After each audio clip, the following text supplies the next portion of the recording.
Shalom saudara-saudara yang saya kasihi dalam Yesus Kristus.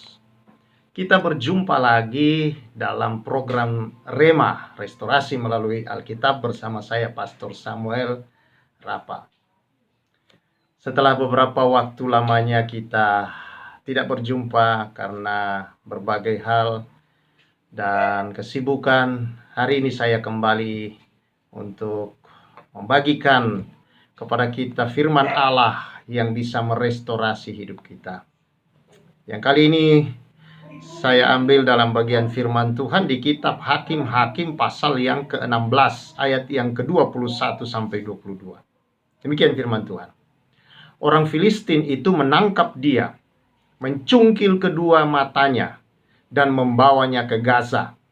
Di situ ia dibelenggu dengan 2 rantai tembaga dan pekerjaannya di penjara ialah menggiling. Tetapi rambutnya, rambut Simson, mulai tumbuh pula sesudah dicukur.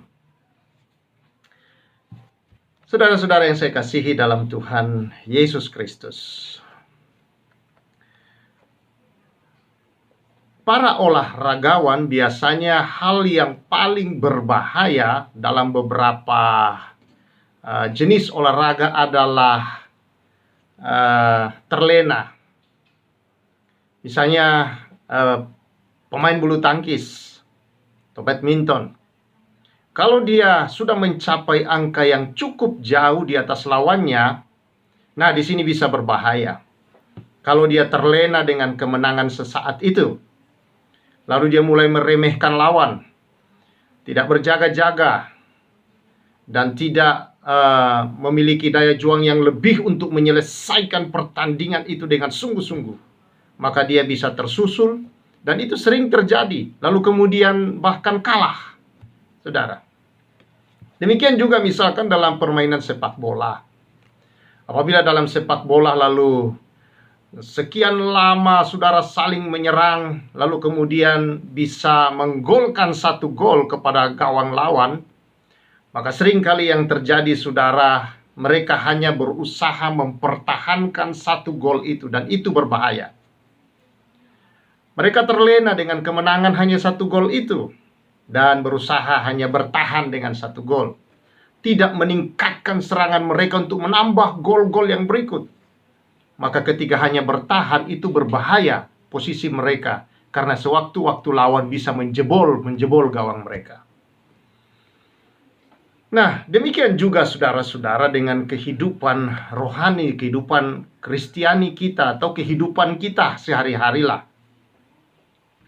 Dalam kehidupan ini saudara-saudara, kalau kita terlena dengan kemenangan-kemenangan atau situasi-situasi yang nyaman, yang sudah enak, yang rasanya mapan, ini berbahaya saudara-saudara.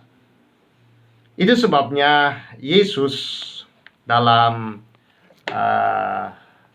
firman Tuhan di Matius 26 ayat yang ke-41, pada saat dia berdoa di Taman Getsemani, saudara, dia berkata kepada murid-muridnya begini, berjaga-jagalah dan berdoalah, supaya kamu jangan jatuh ke dalam pencobaan. Ya, saudara, ketika itu murid-muridnya mendengar kata-kata Yesus, tetapi kemudian mereka dikatakan tertidur lagi. Mereka tidak berjaga-jaga, mereka tidak berdoa, saudara-saudara, dan apa yang terjadi? Ketika Yesus ditangkap, mereka tidak siap menghadapi situasi itu. Petrus, saudara-saudara, kalap mencabut pedangnya, lalu menebas telinga seorang perwira, tapi kemudian dia lari. Dia lari, kabur. Semua teman-temannya, yaitu murid-murid Yesus yang lainnya, kabur meninggalkan Yesus. Mereka tidak siap dengan situasi yang ada. Saudara, mengapa mereka semuanya kabur? Ya, tidak siap, tidak berjaga-jaga dan berdoa. Nah, tidak mengerti saudara-saudara akan apa yang menjadi rencana Allah bagi mereka, khususnya melalui Yesus Kristus yang adalah guru mereka pada waktu itu, pimpinan mereka pada waktu itu. Demikian saudara-saudara dalam kehidupan kita juga. Dalam kisah ini saudara kita melihat bahwa orang Filistin menangkap Simson yang adalah pahlawan orang Israel yang selalu mengalahkan dan mengacaukan mereka. Dan akhirnya melalui siasat yang busuk saudara-saudara melalui seorang perempuan, maka mereka berhasil mengetahui kekuatan Simson pada rambutnya dan mencukur habis rambut itu saudara dalam sebuah situasi, dan kemudian Simson dikatakan kehilangan kekuatannya. Akhirnya mereka menangkapnya, mencungkil kedua mata Simson dan menjadikannya pekerja menggiling di dalam penjara. Tetapi firman Tuhan berkata di sini rambut Simson mulai tumbuh kembali. Artinya kekuatan Simson saudara-saudara itu mulai tumbuh dan mereka tidak menyadari akan hal itu. Sampai satu saat saudara-saudara bahwa karena selama Simson mereka tangkap, mereka penjara, mereka merasa bahwa dewa mereka itu dewa Dagon itu telah memberi kemenangan kepada mereka, dan mereka terlena dengan kemenangan itu saudara-saudara. Dan akhirnya mereka membuat sebuah pesta saudara untuk merayakan kemenangan daripada Dagon ini. Dan diadakan di sebuah tempat pertemuan-pertemuan yang besar pada waktu itu yang ditopang aula gedung, mungkin kalau kita zaman sekarang saudara, ya, atrium-atrium pada masa itu dengan tiang-tiang yang besar-besar saudara. Lalu ada yang mengusulkan supaya Simson dipanggil untuk bisa menghibur mereka, disuruh ngelawak kira-kira. Ya, orang buta terikat, orang dari penjara disuruh ngelawak. Yang tadinya adalah tukang tukang peran, tukang berkelahi, lalu disuruh jadi pelawak, saudara-saudara. Ya. Lalu kemudian dibawalah Simson. Dan Simson kemudian diletakkan di antara kedua tiang penyangga yang utama daripada gedung itu, tanpa mereka sadari bahwa kekuatan Simson sebenarnya sudah pulih. Melalui rambutnya yang sudah tumbuh, bukan masalah panjangnya rambutnya atau pendeknya, tapi munculnya rambut itu, bahwa kekuatan itu saudara sudah pulih kembali. Dan Tuhan artinya ada bersama dengan Simson pada saat itu. Dan singkat cerita saudara, Simson kemudian menghentakkan dan mendorong kedua tiang itu, dan akhirnya gedung itu rubuh. Dan orang-orang yang ada di situ kemudian semuanya mati. Dan bahkan Alkitab mencatat lebih banyak yang mati daripada yang dibunuh oleh Simson dalam perkelahian dengan orang-orang Filistin selama dia masih hidup. Dan termasuk berarti Simson di situ mati juga. Nah, mereka lalai dengan hal itu saudara. Mereka terlena dengan kemenangan mereka. Dan mereka berpikir bahwa Simson sudah tidak ada apa-apanya. Demikian dalam hidup kita saudara. Kadangkala saudara-saudara kalau kita terlena, sudah terlalu nyaman, keluarga kita kayaknya tidak ada apa-apa, nyaman dengan pekerjaan kita, bisnis kita rasanya sudah mapan, semua sudah berjalan lancar, tidak ada persoalan-persoalan yang terlalu berarti saudara-saudara, semuanya sudah bisa kita atasi dengan baik, dan kita mulai terlena dengan hal-hal seperti ini dalam karir kita. Kita tidak lagi saudara-saudara meningkatkan diri kita. Kita tidak lagi saudara-saudara mau belajar lebih banyak lagi. Kita tidak lagi saudara-saudara mau meningkatkan attitude kerja kita, integritas diri kita semakin baik dan lebih baik lagi saudara. Kita terlena dengan hal itu. Dan tanpa kita sadari saudara, akan terjadi bahwa riak-riak yang kecil, tidak selalu persoalan selalu langsung besar. Itu sebabnya Yesus berkata supaya kamu tidak jatuh dalam pencobaan. Pencobaan-pencobaan kecil mulai datang, kita anggap biasa saja. Kadang kita biarkan hal-hal demikian tanpa kita sadari saudara, dia menggerogoti pelan-pelan. Kita masih merasa masih nyaman-nyaman semua, dan kemudian saudara, dia membesar dan membuat kita kacau balau. Nah, saudara yang saya kasihi di dalam Tuhan Yesus, ini yang terjadi juga dengan situasi pada masa kini. Tidak ada yang pernah tahu bahwa pandemi ini akan datang, saudara-saudara. Situasi ini yang membuat banyak orang kehilangan pekerjaan, banyak orang, saudara, banyak usaha harus tutup, pabrik harus tutup, dan sebagainya, dan sebagainya. Apa yang kita pelajari dari sini? Kita tidak boleh terlena dengan kemenangan-kemenangan yang ada. Tetapi kita harus terus, saudara-saudara, bersandar kepada Tuhan, mohon hikmat-Nya untuk hidup senantiasa melihat ke dalam kasih dan anugerah kebenaran-Nya. Bahwa ada hal-hal yang senantiasa Tuhan ingin dalam hidup ini. Kita tidak bersandar dengan kemampuan kekuatan kita, itu terbatas. Kita harus senantiasa belajar bersandar dalam anugerah Tuhan. Bahwa segala sesuatu yang kita miliki adalah datang dari Allah. Dan Allah sanggup menolong kita dan memampukan kita untuk terus maju, naik dalam hidup ini. Memperbaiki terus, saudara-saudara. Berjaga-jaga dan berdoa. Berjaga-jaga di sini, saudara, adalah tindakan kita sendiri di dalam bagaimana mengelola semua yang ada menjadi lebih baik. Tetapi disertai dengan doa. Doa adalah, saudara-saudara, artinya kita bersandar kepada kekuatan Allah di dalam berjaga-jaga, di dalam membangun, di dalam memperbaiki semua, di dalam meningkatkan kemampuan-kemampuan kita, meningkatkan usaha, kinerja kita, attitude, integritas kita. Saudara-saudara yang saya kasih dalam Tuhan. Nah, karena itu, saudara, penting. Selain kita berjaga-jaga, kita harus berdoa. Mengapa, saudara-saudara, ini penting?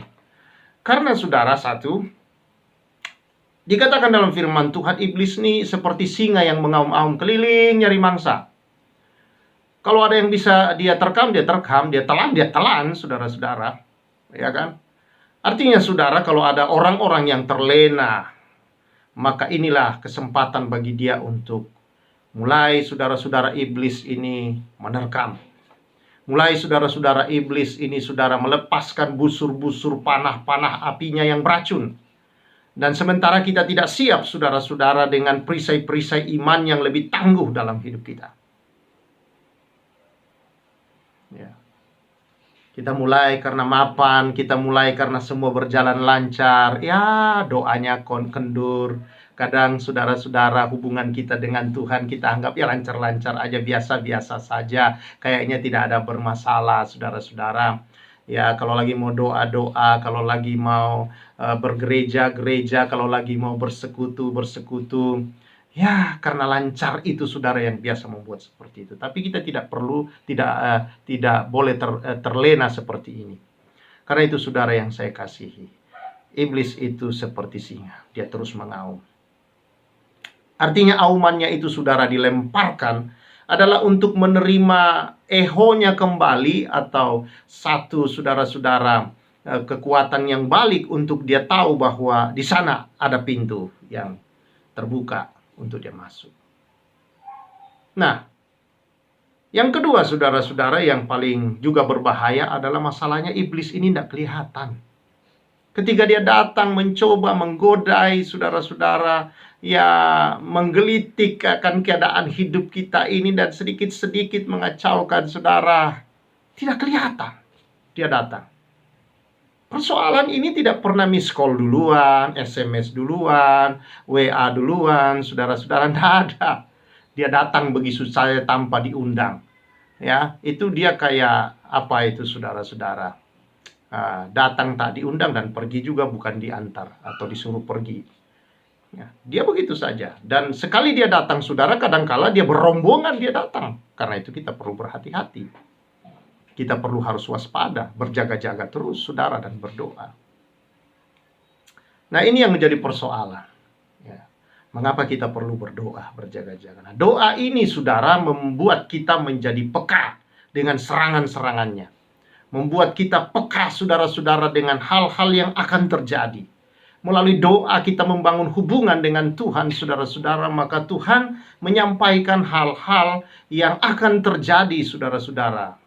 Berbicara melalui firman-firmannya, berbicara melalui orang lain kepada kita, Tuhan bisa pakai.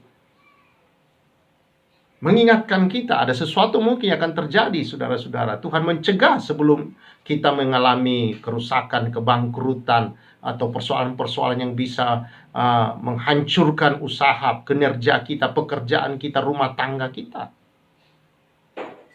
Doa saudara-saudara membuat kepekaan di dalam diri kita kepada suara-suara Tuhan. Mungkin tidak terdengar seperti audible voice di dalam telinga kita, tetapi sering saudara-saudara ada seperti sinyal-sinyal dalam hati kita yang Tuhan nyatakan bahwa kita perlu berhati-hati, lebih lagi berserah dalam kekuatan Tuhan. Jadi saudara yang saya kasih dalam Tuhan Yesus Kristus, saya mengajak kita semua di hari-hari seperti ini, saudara, banyak senantiasa membangun hubungan dengan Tuhan, berjaga-jaga dan berdoa. Jangan terlena. Kalau saat-saat ini mungkin saudara lagi ya baik-baik saja, tenang-tenang saja, semuanya lancar-lancar saja, jangan terlena. Namun juga kalau saudara mungkin lagi mengalami situasi yang tidak diharapkan selama ini akibat ada pandemi, akibat adanya situasi ekonomi yang kurang baik di hari-hari ini, kelihatannya saudara juga jangan panik dalam hal ini. Percayalah, sama seperti Simpson. Ternyata Simpson tidak pernah ditinggalkan oleh Tuhan. Kekuatan Tuhan ada di dalam dia. Ketika tumbuh rambutnya, saudara, bahkan dia menyelesaikan tugasnya 2 kali lipat lebih besar, berlipat kali ganda daripada yang sebelumnya.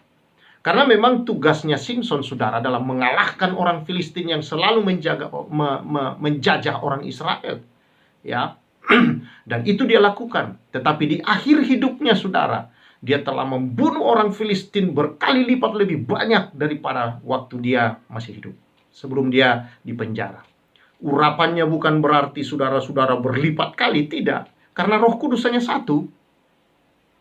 Tetapi saudara-saudara, inilah pernyataan Tuhan kepada kita, bahwa kalau engkau mengalami masa krisis sesaat, saudara, maka kekuatan Allah tidak pernah meninggalkan engkau. Kalau engkau tumbuh kembali, engkau direstorasi, dibaharui kembali di dalam dia, saudara-saudara, setelah masa yang sepertinya engkau mengalami penurunan, percayalah bahwa Tuhan mau membawa engkau juga untuk mengalami masa pemulihan, pembaharuan, yaitu restorasi kehidupan, untuk engkau mencapai yang lebih besar, yang adalah rencana Allah dalam hidupmu.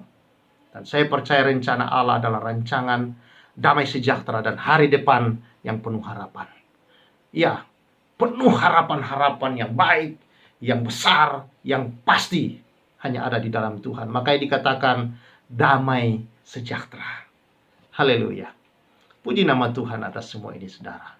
Karena itu, sekali lagi, mari kita berjaga-jaga dan tetap berdoa. Baca firman Allah.